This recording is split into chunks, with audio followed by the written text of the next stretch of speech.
All right, so here it is, box of birds, low-key race run. I actually should have done a run before the race started, just so I knew where it was going. Here I am already making excuses for myself. I didn't even look at the data yet. Okay. Now I'm not going to explain anything related to like the metrics and what they mean.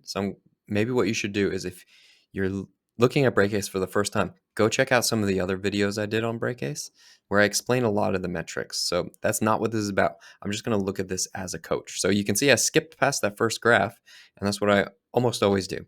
So with training peaks and things like that, when I'm looking at power output, I always look at that first graph.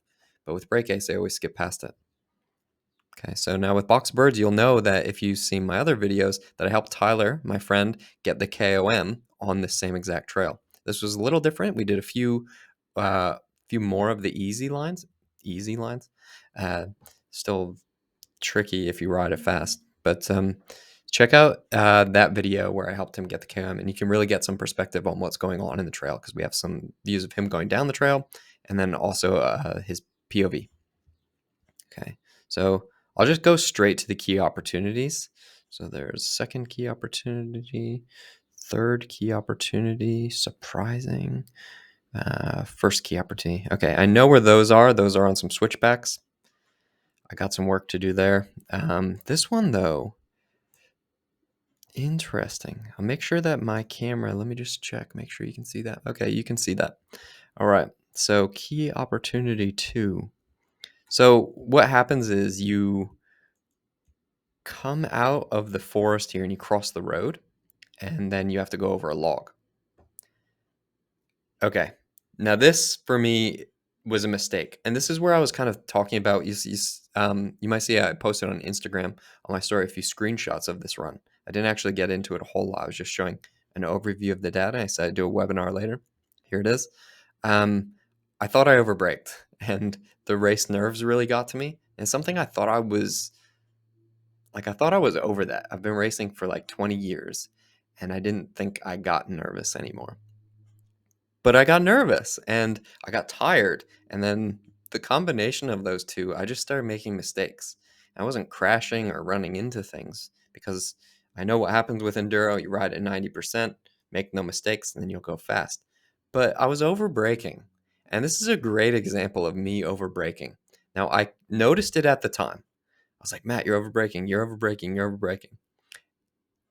And there was nothing I could do in my mind to stop that because I'm just out of practice when it comes to races. I don't really consider myself a racer anymore. Um, but I went pretty quick. So I was 15th overall, 38 seconds off the leader. I know that's not low key to talk about, but that's okay. I'm just giving you some perspective on that. But this section, you come out of the woods, and this was one of Tyler's key opportunities. And right here, it's obviously a right-hand turn and then a left-hand turn. This one's tight, and this one you don't actually have to brake that long. But in this whole key opportunity, I was braking for 5 seconds. So now Tyler really had to focus on braking better here, and then he didn't brake here. I know when I'm riding this trail, I don't brake here at all. I come out of this rutty section, I hop over the rut into the left-hand turn, and I just hold on. Because it's possible and it's not tricky or scary. It's just tricky in the case that you can't see ahead.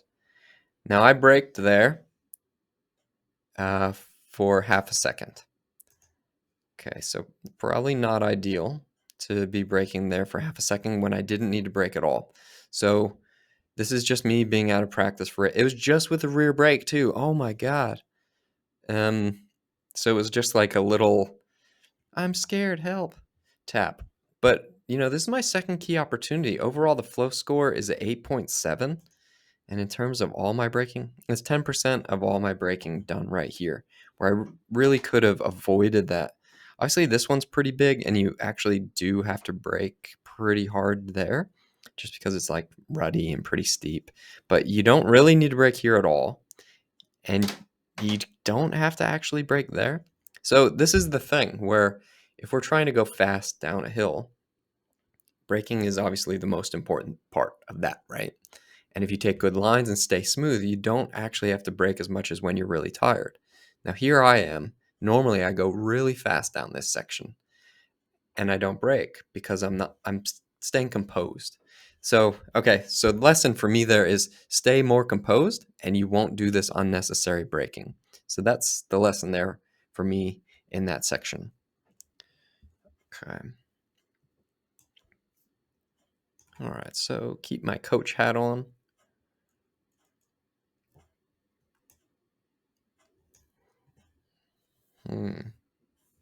Interesting. My third key opportunity, braking for 2.7 seconds. Okay, so you come down, and this is where the course kind of splits. I wasn't super sure which way we were going, if we could do, because there's a line that goes basically straight here. And you'd call that the hard line, and this is called the Fluffy Ducks line. So I normally ride the Fluffy Ducks line, but when I'm coming down, I'm thinking, well, I want to go as fast as possible, so I'm going to take this hard line. Here you can see where I kind of braked a little more than I should have, because normally I just wouldn't brake there that much. I would just go around that corner. I kind of thought, oh, can I go down this line? No, then I saw someone in the corner. So that was, if I'm thinking about it with my racer mindset, I'm thinking, oh man, I didn't know where I was going. That's why I went so slow. I didn't actually brake that much there, so it wasn't that big of a deal. It didn't even come up as one of my key opportunities. That's pretty interesting. But anyway, you come down here, you can see this is the Fluffy Ducks line. And here's me. Wow. We just went to these corners just the other day, and we sessioned them for some photos. And I was looking at where people start braking, and because the trail gets ridden a lot, and the dirt's pretty soft, so you can see where there's like leaves all over, and then suddenly it gets closer to the corner, there aren't leaves all over. And there are two parts. There are two distinct sections where there are some leaves and then there are no leaves. And the part where there are no leaves, I'm kind of getting the assumption that that's where everyone's braking. And the part where there are some leaves, it looks like that's where some people are braking. And when I was going through it during my race, I braked the whole time. Obviously, I braked through it. It was pretty steep, and you kind of have to brake because it's a little off cambery and some logs in it. But when I'm just riding it, I don't start braking this early. I start braking at the second section, and then I'm able to get off the brakes really quick. But here, this time, I braked for 2.7 seconds, and I started braking really, really early. No, I didn't need to do that. And key opportunities aside, like this is what added up to me going not as fast as I could have, right? So I could have gone more quick if I was keeping my wits about me, right? Which I obviously wasn't. And then this one, now, if you've seen my other webinars, right-hand turns are my weakness. I'm better at right-hand turns when I'm riding flats because it forces me to get in the right position. But this is just a great example where I really need to work on my right-hand turns. I started braking super early, 2.7 seconds again. And, if I'm fresh, I can wait really long to start braking. And then I do like a really bad right-hand turn, right? Okay, that's fine. But in the race, I started braking really early and then did a bad right-hand turn. So this is something I really need to keep working on. And this is this is the kick in the butt that I need, right? To get back to that. To focusing on what I can improve instead of just always trying to ride fast. Here's a brake check, which surprised at because now this section, there's like a little log that you can jump, and then it's like a bit of a G out, up-hand right turn. You can kind of see that in the GPS. Normally I don't brake there. I brake there this time.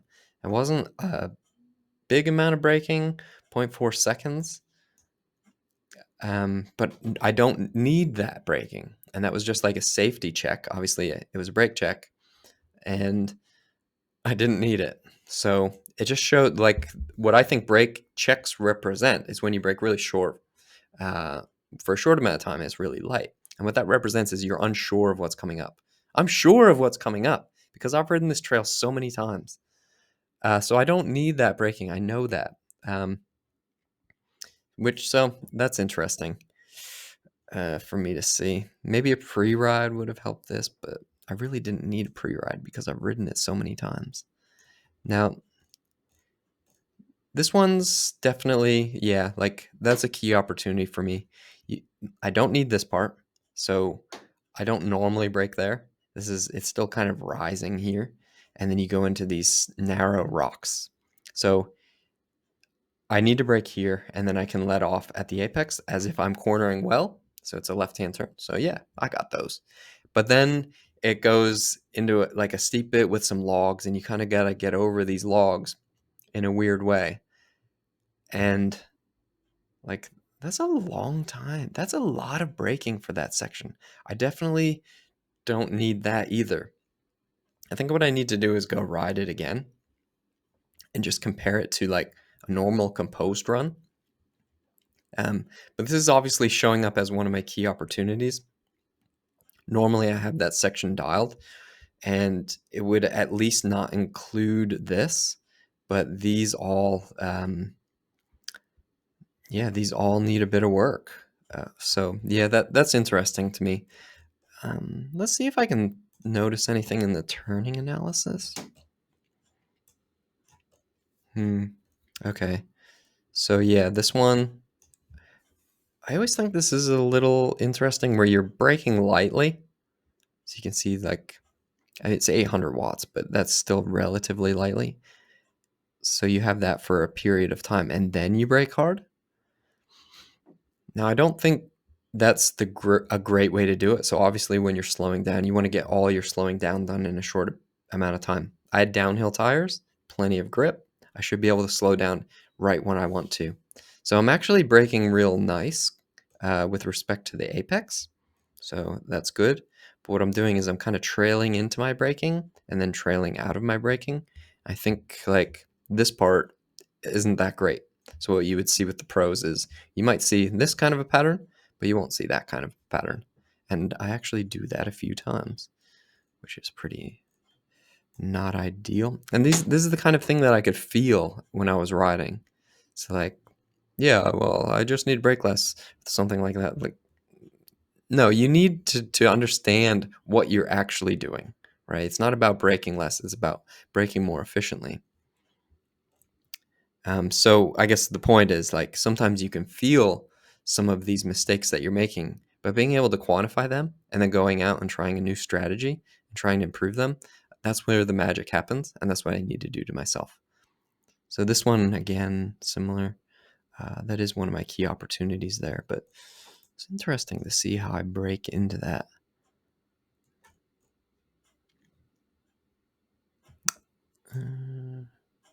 No, that one's not my key opportunity. No, it's not. That was where I was like, oh, am I on the right track? One of the things that I told a rider, I helped with a training plan. I said, this whole first section, you don't need to brake at all. Or I think I said there are 3 places where you need to brake. Look at this. Here I am braking here. Just with the back brake. It's probably easier to see on this one. Yeah, so like it's not even a brake check. I was actually braking pretty hard. They're not huge. Yeah, I was braking hard. Rear brake. Mostly rear.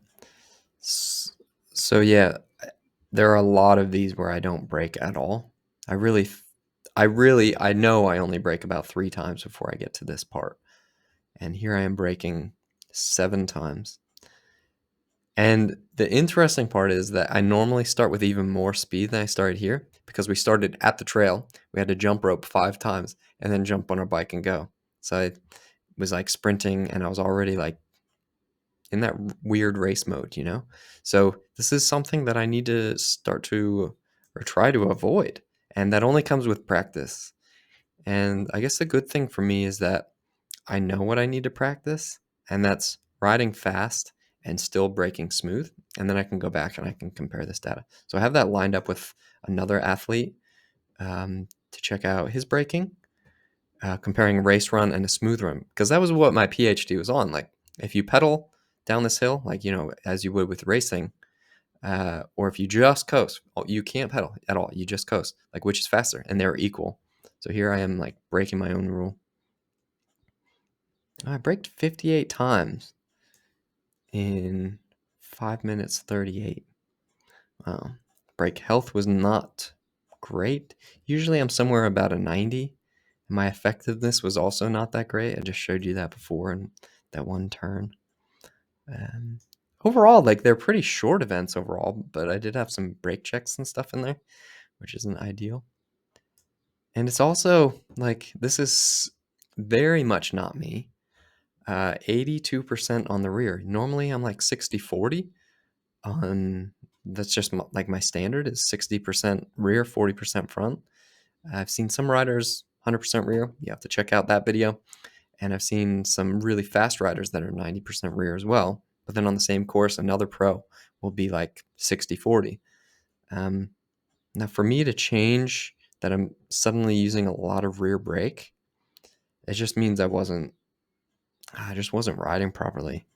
One brake check, 31 stabs, so that's good. That's going to contribute to a good brake health. So that's good. But I had some critical events, 18 critical events. Maybe not ideal. 8 of them were long.